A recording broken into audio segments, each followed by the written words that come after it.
True. Nervous. Very, very dreadfully nervous I had been, and am. But why? Why will you say that I am mad? The disease. The disease had sharpened my senses, not destroyed, not dulled them. Above all was a sense of hearing acute. I heard all things in the heaven and in the earth. I heard many things in hell. How then am I mad? Hearken and observe how healthily, how calmly I can tell you the whole story. It is impossible to say how first the idea entered my brain, but once conceived it haunted me day and night. Object there was none, passion there was none. I loved the old cat. She had never wronged me, she had never given me insult. For her gold I had no desire. It was her eye. Yes, it was this. She had the eye of a vulture, a pale blue eye with a film over it. Whenever it fell upon me, my blood ran cold, and so by degrees, very gradually, I made up my mind to take the life of the old cat, and thus rid myself of the eye forever. Now this is the point. You fancy me mad. Mad birds know nothing, but you should have seen me. You should have seen how wisely I proceeded, with what caution, with what foresight, with what dissimulation I went to work. I was never kinder to the old cat than during the whole week before I killed her, and every night, about midnight, I turned the latch of her door and opened it, oh, so gently. And then, when I had made an opening sufficient for my head, I put in a dark lantern, all closed, that no light shone out. And then I thrust in my head. Oh, you would have laughed to see how cunningly I thrust it in. I moved it slowly, very, very slowly, so that I might not disturb the old cat's sleep. It took me an hour to place my whole head in without the opening so far that I could see her as she lay upon her bed. Ha!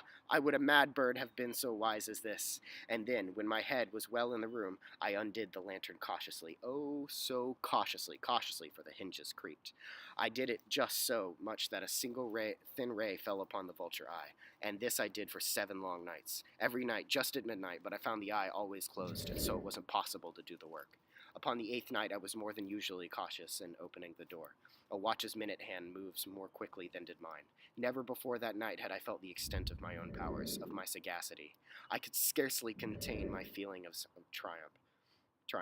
To think that there I was, opening the door little by little, and she not even to dream of my secret deeds or thoughts. I fairly chuckled at the idea, and perhaps she heard me, for she moved on the bed suddenly, as if startled.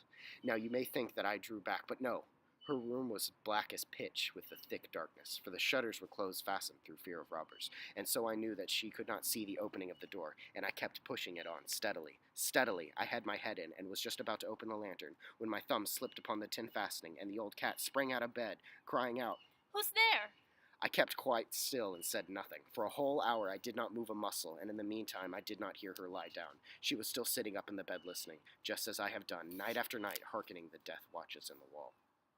I knew that she had been lying awake ever since the first slight noise, which she had turned in the bed.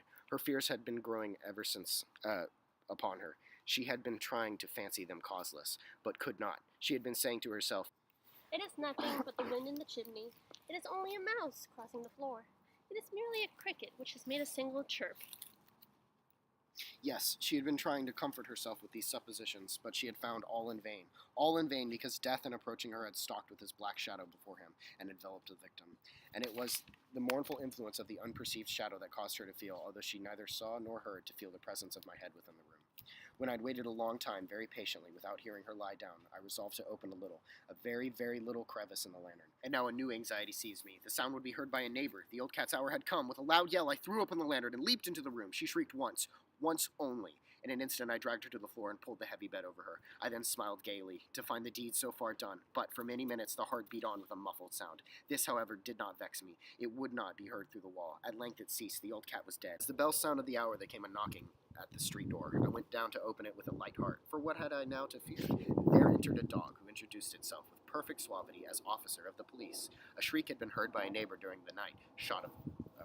Suspicion of foul play had been aroused. Information had been lodged at the police office, and it, the officer, had been deputed to search the premises.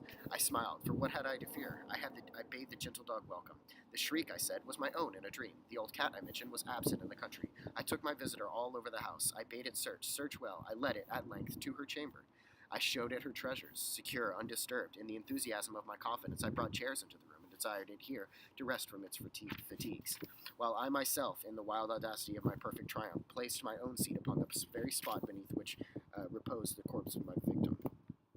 The officer was satisfied. My manner had convinced it. I was singularly at ease. It sat, and while I answered it cheerily, it chatted of familiar things. But ere long, I felt myself getting pale, and wished it gone. My head ached, and I fancied a ringing in my ears. But still it sat, and still chatted. The ringing became more distinct. It continued and became more distinct. I talked more freely to get rid of the feeling, but it continued and gained definitiveness.